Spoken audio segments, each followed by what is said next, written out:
Friends, welcome to our channel. দেখো বন্ধুরা, আজকে আমি যেটা নিয়ে কথা বলবো সেটা হচ্ছে তোমার জিএসটি। জিএসটি নিয়ে আজকে আমি একটা উম, এখানে ডিটেলস এখানে সাজিয়েছি, একটা ফান্ডামেন্টাল আলোচনা এখানে প্রাইমারিলি করছি। জিএসটির ওপর একটা বেসিক ওভারভিউ এখানে দেওয়ার চেষ্টা করছি। যারা স্টুডেন্ট আছো তাদের তো অবশ্যই কাজে লাগবে, আর যারা চাকরি করছো, কাজ করছো জিএসটির ওপরে, তাদেরও একটা এখানে নলেজ শেয়ারিংয়ের ব্যাপার থাকছে। তোমাদের কাছেও আশা করি হেল্পফুল হবে। তো একবার ভিডিওটা দেখে নাও লাস্ট অবধি। আমি এখানে ডিটেলসটা যেটা দিয়েছি জিএসটির, এখানে জিএসটির একটা আমি ক্লাসিফিকেশন করেছি, আর কি বেনিফিটস আছে জিএসটির, অ্যাডভান্টেজেস কী কী আছে সেগুলো আমি এখানে লিখেছি, আর কী কী ডিসঅ্যাডভান্টেজেস আছে সেগুলো এখানে লিখেছি। এবার আমি একটু এখানে ডিটেলসে আলোচনাটা করে দিই। দেখো, জিএসটি অলরেডি অনেক দিন হয়ে গেছে, ইমপ্লিমেন্ট হয়ে গেছে, তবু একটু যাদের কাছে এখনও কিছু কনসেপ্ট খুঁজছো, কি কীরকম কী ডিটেলসটা একটু দেখে নাও, আশা করি তোমাদের কাছে হেল্পফুল হবে। দেখো, আমি শুরু থেকে ওয়ান বাই ওয়ান বলছি। দেখো, জিএসটির 4 রকমের প্রকারভেদ আছে। একটা সিজিএসটি, এসজিএসটি, ইউটিজিএসটি অ্যান্ড আইজিএসটি। তো এর এই এই যে ডিফারেন্সটা কী করে হয়, দেখো জিএসটির হিসেবে প্রথমে ইন্টারস্টেট মুভমেন্ট যদি হয় গুডস বা সার্ভিসের, তাহলে এই দুটো হয়। আর যদি ইন্টারস্টেট মুভমেন্ট হয় তাহলে আইজিএসটি হয়। আর যদি ইউনিয়ন টেরিটরিতে হয় তাহলে ইউটিজিএসটি হয়। এবার আমি আরেকটু ভেঙে বলি, ইন্ট্রাস্টেট আর ইন্টারস্টেট দুটো একই রকম শুনতে লাগলেও একটু আলাদা আছে। ইন্ট্রাস্টেট মানে হচ্ছে উইদিন দ্য স্টেট, মানে সে ধরো ওয়েস্ট বেঙ্গল একটা স্টেট, তাহলে ওয়েস্ট বেঙ্গলের মধ্যে যদি কোনো গুডস বা সার্ভিসের আদান প্রদান হয় তাহলে হবে ইন্ট্রাস্টেট। আবার ধরো ওয়েস্ট বেঙ্গল থেকে বিহারে কোনো গুডস বা সার্ভিস মুভ করছে, তাহলে সেটা হয়ে যাবে ইন্টারস্টেট মুভমেন্ট। আর ইউনিয়ন টেরিটরি, যেমন ধরো গোয়া, আন্দামান, এই সমস্ত জায়গায় যদি কোনো ট্রানজ্যাকশান হয় তাহলে সেটা আসবে ইউটিজিএসটির আন্ডারে। তো একটা এক্সাম্পল দিয়ে তোমাদের বোঝানোর চেষ্টা করলাম, আরও ডিটেলসে আমি পরে বলবো। এখন আমি এই ক্লাসিফিকেশানটা তো হলো, এবার তারপর আমি বেনিফিটস কী আছে সেটা একটু বলছি। কেন জিএসটিটা গভর্নমেন্ট চালু করলো, কি এটার সুবিধা আছে, সেটা আমরা একটু ওয়ান বাই ওয়ান আলোচনা করি। তো ফার্স্ট দেখো, বেনিফিটের মধ্যে আছে নো কাসকেডিং এফেক্ট। নো কাসকেডিং এফেক্ট মানে হচ্ছে আগের সময়ে সার্ভিস ট্যাক্স বা ভ্যাটের জমানায় যেটা হতো, কোনো ইনপুট ক্রেডিট আউটপুটের সঙ্গে ম্যাচ করানো যেত না। হয়তো ইনপুটে ভ্যাট আছে, আউটপুটে সার্ভিস ট্যাক্স আছে, তো দুটো ম্যাচ করানো যেত না। এবার সমস্তটা জিএসটিটা একই প্ল্যাটফর্মে চলে আসার ফলে ইনপুটের সঙ্গে আউটপুট ম্যাচিং করা যায়, এবং ক্যাশ ফ্লোতে বেনিফিট পায় বিজনেস, এবং কম ট্যাক্স পেমেন্ট আলটিমেটলি করতে হয়। তো নো কাসকেডিং এফেক্ট, এটা কিন্তু একটা বড় সুবিধে। দেন আসছে হায়ার রেজিস্ট্রেশন থ্রেশহোল্ড। আগে ভ্যাট বা সার্ভিস ট্যাক্সের জমানায় অনেক লোয়ার রেঞ্জে ছিল, যেমন 5 লাখ বা 10 লাখের টার্নওভার থাকলেই কিন্তু রেজিস্ট্রেশন নিতে হবে। যখন কিনা জিএসটিতে কিন্তু এটা বাড়িয়ে 20 লাখ হয়েছে, মানে এর নিচের লোকের যারা যে এন্টারপ্রাইজ বা বিজনেস আছে তাদের কিন্তু জিএসটি কম্পালসারি থাকছে না।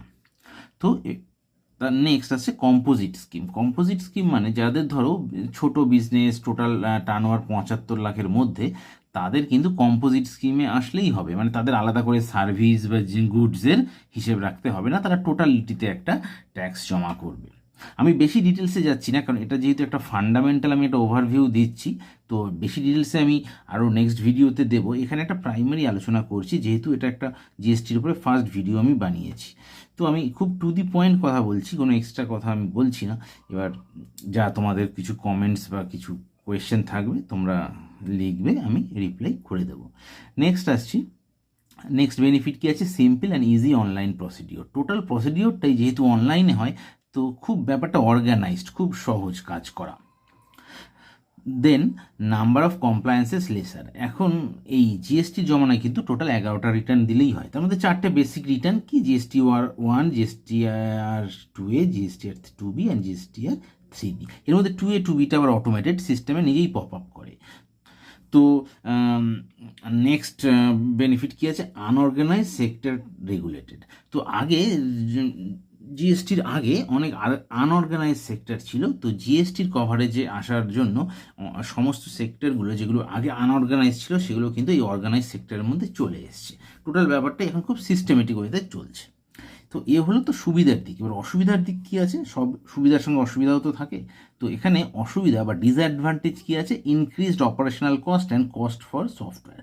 দেখো জিএসটিটা যেহেতু একটা অনলাইন সিস্টেম হয়ে গেছে, তো একটা সফটওয়্যার কিনতে হয়, এই জিএসটির নিত্য নতুন আপডেট হয়, অনেক চেঞ্জেস আসে, ওগুলো অ্যাকোমোডেট করা এবং সেগুলো খেয়াল রাখা এবং টোটাল সিস্টেমে কাজ করার জন্য জিএসটির রিটার্নের জন্য সফটওয়্যার মেনটেন করতে হয়। সেই সঙ্গে অপারেশনাল কস্টটাও বেড়ে গেছে। মানে আগে যেখানে কম পয়সায় অ্যাকাউন্টেন্ট বা ট্যাক্স প্রফেশনাল রাখলে হয়ে যেত, এই জিএসটির জন্য কিন্তু এই খরচাটা যে কোনো বিজনেসের খুব বেড়ে গেছে। এটা কিন্তু একটা সত্যি একটা ডিসঅ্যাডভান্টেজেস। দেন কী আছে, not being GST compliant attract penalty. তো জিএসটিটা যেহেতু খুব সিস্টেমেটিক এবং খুব অর্গানাইজড, কেউ একটু গন্ডগোল করলেই, মানে কেউ একটু নন কমপ্লায়েন্স হলেই কিন্তু সঙ্গে সঙ্গে পেনাল্টি চলে আসে। এটা কিন্তু একটা বড় অসুবিধে, কারণ কাজ করতে গেলে প্র্যাকটিক্যালি অনেক অসুবিধের সম্মুখীন হতে হয়। সেগুলো সব যে ইন্টেনশনাল তা নয়, কিন্তু হয়ে যায়। কিন্তু জিএসটি সিস্টেমটা এমনভাবেই করা, এখানে কিন্তু কোনো ভুলের কোনো জায়গা নেই। খুব পেনাল্টিটা একদম মানে ঘাড়ে চেপেই আছে, ধরে রাখতে হবে। তো সেই জন্য খুব সতর্ক থাকতে হয় অ্যাকাউন্টেন্ট বা ট্যাক্স প্রফেশনালদের।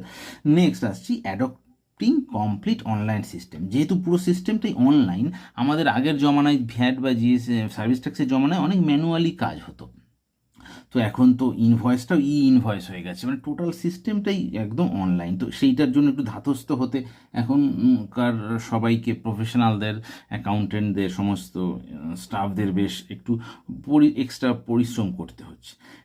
এবং সেটা একটু মানে সিস্টেমটা অ্যাডপ্ট করতে একটু তো সময় লাগেই। একটা সিস্টেম থেকে ট্রানজিশন হয়ে অন্য সিস্টেমে যাওয়া একটু তো অসুবিধে হয়। তো সেই অসুবিধাটা, সেই হ্যারাসমেন্টটা একটু আছে, অনেক অ্যাম্বিগুইটি, অনেক ডাউটস আছে, যেইগুলো বুঝে উঠতে গিয়ে একটু সবারই একটু অসুবিধা হচ্ছে। এখন তাও অনেকটা স্টেবল হয়েছে। নেক্সট আসছি এসএমই। নেক্সট ডিমেরিটস হচ্ছে SME have high GST burden. যারা স্মল বিজনেস আছে, স্মল এন্টারপ্রাইজ আছে, এসএমইর আলাদা ডেফিনেশন আছে। সে আমি অন্য টপিকে যাচ্ছি না, আমি নিজের টপিকটার মধ্যেই থাকার চেষ্টা করছি, সেই জন্য অন্য ডিটেলসে যাচ্ছি না। ওগুলো আমি পরের ভিডিওতে আরও ডিটেলসে দেবো। আপাতত এসএমই বিজনেস যারা এসএমই রেজিস্টার যে বিজনেসগুলো আছে, তাদের কিন্তু অনেক জিএসটি বার্ডেন অনেক বেড়ে গেছে এই জিএসটি আসার ফলে, যেটা ভ্যাট বা সার্ভিস ট্যাক্সের জমানায় ছিল না। তো বন্ধুরা, এই ছিল আমার মোটামুটি একটা বেসিক ওভারভিউ। আরও ডিটেলস আমি পরের ভিডিওতে দেব। তো এটা প্রাইমারি ভিডিও হিসেবে তোমাদের বোঝার সুবিধার জন্য আমি একটু ড্রয়িং করে এখানে দেখিয়েছি। আমি আরেকবার এই পার্টটা একটু আরেকবার রিপিট করে দিচ্ছি। দেখো, জিএসটির কিন্তু প্রকারভেদ আছে। সেটা ইন্টার স্টেট হলে সিজিএসটি, এসজিএসটি হয়। আর ইন্টার স্টেট মানে উইদিন দ্য স্টেট একটা স্টেট থেকে আর একটা স্টেটে হলে আইজিএসটি হয়। আর ইন্ট্রা স্টেট মানে উইদিন দ্য স্টেট হলে সিজিএসটি, এসজিএসটি হয়। আর ইউনিয়ন টেরিটরি মানে বললামই, যেগুলো একদম কেন্দ্রশাসিত অঞ্চল, সেগুলোতে ইউটিজিএসটি হয়। তো আমি একটা এক্সাম্পল হিসেবে বলে দিই, কারণ এই দুটো খুব কাছাকাছি, খুব মানে গুলিয়ে যাওয়ার মতো। ইন্টার স্টেট মানে হচ্ছে সে ওয়েস্ট বেঙ্গল থেকে বিহার, এই দুটো স্টেটের মধ্যে ট্রানজাকশন হচ্ছে। আর ইন্টার স্টেট মানে সে ধরো উইদিন ওয়েস্ট বেঙ্গল যে সার্ভিস বা বিজনেসের আদান প্রদান হচ্ছে, সেটা হচ্ছে ইন্ট্রা স্টেট। আর একটা স্টেট থেকে আরেকটা স্টেটে গেলে সেটা হচ্ছে তোমার ইন্টার স্টেট। তো এই প্রকারভেদে জিএসটিটা এরকম হয়, আর বাকিটা হচ্ছে ইউটিজিএসটি। এই হচ্ছে মোটামুটি প্যাটার্ন। এবার এরপরে আরও ফার্দার টেকনিক্যাল আরও অনেক কিছু আছে। জিএসটিটা তো এই 5-7 মিনিটের ভিডিওতে বোঝার জিনিস নয়। আমি একটা জাস্ট প্রাইমারি আইডিয়া হিসাবে, মেনলি যারা একদম বিগিনার্স আছো, যারা স্টুডেন্ট আছো, তাদের আন্ডারস্ট্যান্ডিংয়ের জন্য আমি এটা দিলাম। এবার বাকি যারা প্রফেশনাল আছো, তারাও যদি এটা ফলো করো, আশা করি হেল্পফুল হবে। তো আমি আরও নেক্সট ভিডিওতে আরও ডিটেলসে দেবো। তো বন্ধুরা, তোমাদের সবার পারমিশন নিয়ে আমি আজকে ভিডিওটা এখানেই শেষ করলাম। প্লিজ লাইক করো, আর আমার চ্যানেলটা একটু সাবস্ক্রাইব করো। আর তোমাদের কিছু ডাউটস হলে বা কিছু সাজেশন হলে বা কোনো ওপিনিয়ন থাকলে কমেন্টসে দিও, আমি অবশ্যই রিপ্লাই করবো। আজকে এখানেই শেষ করলাম। নমস্কার, সবাই ভালো থেকো।